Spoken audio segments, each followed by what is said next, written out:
నమస్తే, welcome to I news. నేను హిమ. ప్రపంచానికి మళ్ళీ డెజావు ఫీలింగ్ వచ్చేస్తోంది. Quarantine, self isolation, contact tracing ఈ పదాలు మళ్ళీ వినపడుతూ ఉంటే జనం గుండెల్లో రైళ్లు పరిగెడుతూ ఉన్నాయి. కాకపోతే ఈసారి విలన్ కరోనా కాదు, హంటా వైరస్. ఎంవి హోండియస్ అనే డచ్ క్రూయిజ్ షిప్ లో మొదలైన ఈ వైరస్ కథ ఇప్పుడు ప్రపంచ వ్యాప్తంగా 12 దేశాలకు పాకేసింది.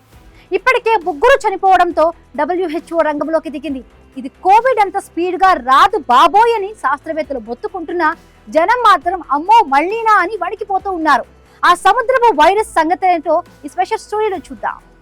అర్జెంటీనాలో పక్షులను చూడడానికి వెళ్లిన ఒక డచ్ జంటకు ఈ హంటా వైరస్ సోకడంతో అసలు కథ మొదలైంది.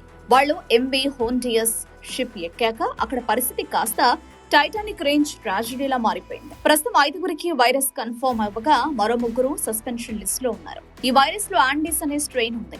ఇది మనుషుల నుంచి మనుషులకు సోకుతుందట. అందుకే WHO చీఫ్ టెడ్రోస్ జెనీవాలో ప్రెస్ మీట్ పెట్టి ఇది కోవిడ్ కాదు, కంగారు పడకండి, కానీ జాగ్రత్తగా ఉండండి అంటూ ఒక వింతైన వార్నింగ్ ఇచ్చేశారు.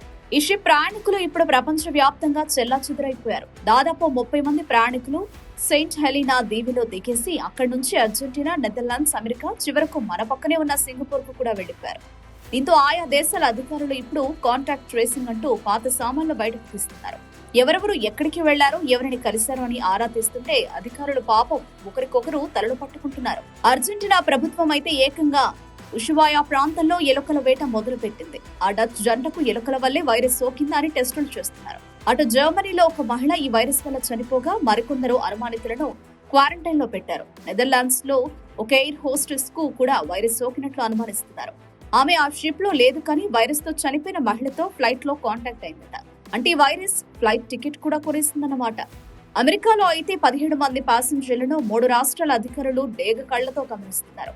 బ్రిటన్ పరిస్థితి కూడా అలాగే ఉంది. ఒకరికి పాజిటివ్ రాగా ఒక క్రూ మెంబర్ ను ఎయిర్ లిఫ్ట్ చేశారు.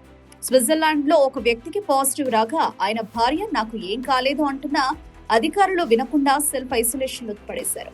డెన్మార్క్, సౌత్ ఆఫ్రికాలో కూడా ఈ హంటా సెగలు గట్టిగానే తగులుకున్నాయి. ఇక్కడ ఏ చిన్న తుమ్మొచ్చినా అది హంటా వైరస్ ఏమో అని జనం ఉలిక్కి పడుతున్నారు. ఇక స్పెయిన్ అయితే మొదట షిప్ ను రానివ్వనని భీష్మించుకుని కూర్చుంది. కానీ చివరికి టెనరిఫేలో డక్ అవ్వడానికి పర్మిషన్ ఇచ్చింది. అక్కడ దిగాక స్పానిష్ పౌరులను మిలిటరీ హాస్పిటల్ కు, మిగిలిన వారిని వారి దేశాలకు పంపేలా ప్లాన్ చేశారు. సింగపూర్ లో 2 పౌరులను ఐసోలేషన్ లో పెట్టారు. అందులో ఒకరికి ముక్కు కారుతుందట. అది జలుబో హాంటానో తేలాల్సి ఉంది. కెనడాలో ఏకంగా ఫ్లైట్ లో పక్కన కూర్చున్న వ్యక్తిని కూడా ఐసోలేట్ చేసేశారు. అంటే హంటా పుణ్యమా అని సోషల్ డిస్టెన్సింగ్ మళ్లీ ఫ్యాషన్ అయిపోయింది. ఫ్రాన్స్ లో 8 మందిని ఐడెంటిఫై చేశారు. వాళ్ళు ఏప్రిల్ 25న ఒక ఇంటర్నేషనల్ ఫ్లైట్ లో బాధితురాలితో కలిసి ప్రయాణించారు. శాస్త్రవేత్తలు ఇప్పుడు ఈ వైరస్ జెనెటిక్స్ ను చెక్ చేస్తున్నారు. ఇది మనుషుల మధ్య అంత ఈజీగా సోకదు అని చెబుతూనే బాధితుల లాలాజలం ద్వారా ఇది వ్యాపించే ఛాన్స్ ఉందని హెచ్చరిస్తున్నారు. అంటే ముద్దులు, కౌగిలింతలకు కొన్ని రోజులు బ్రేక్ వేయక తప్పదన్నమాట. యాండీస్ వైరస్ మనిషికి మధ్య ఎంత గ్యాప్ ఉండాలో మళ్లీ గుర్తు చేస్తుంది. చివరిగా WHO చెబుతున్నది ఏంటంటే పానిక్ అవ్వకండి, కానీ పద్ధతిగా ఉండండి. ఇది కోవిడ్ లాంటి మహమ్మారి కాదు, కానీ సీరియస్ జబ్బు అని క్లారిటీ ఇచ్చారు.